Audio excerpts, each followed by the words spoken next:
হাজো পঞ্চতীৰ্থ মণ্ডলৰ অন্তৰ্গত এই কোঁৱাৰপুৰত প্ৰায় 5 শতাধিক ইয়াত ভাৰতীয় জনতা পাৰ্টিত মহিলা পুৰুষকে ধৰি বিভিন্ন ৰাজনৈতিক দলৰ বিশেষকৈ কংগ্ৰেছ দলৰ বেছিভাগ কাৰ্যকৰ্তাই আজি ভাৰতীয় জনতা পাৰ্টিত যোগদান কৰিছে। ভাৰতৰ প্ৰধানমন্ত্ৰী নৰেন্দ্ৰ মোদী ডাঙৰীয়া আৰু অসমৰ জনপ্ৰিয় বলিষ্ঠ মুখ্যমন্ত্ৰী ডক্টৰ হিমন্ত বিশ্ব শৰ্মাৰ উন্নয়নৰ যি বিকাশৰ যি যাত্ৰা,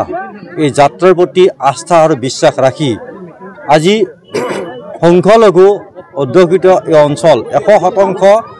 সংখ্যালঘু বসতি প্ৰধান এই অঞ্চলত মহিলা লগতে যুৱক আন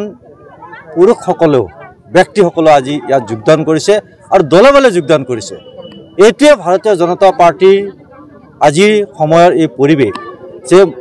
সংখ্যালঘুক লৈ যি কংগ্ৰেছে ৰাজনীতি কৰি থাকে,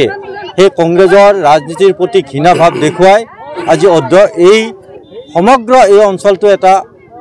সংখ্যালঘু বসতি প্ৰধান অঞ্চল।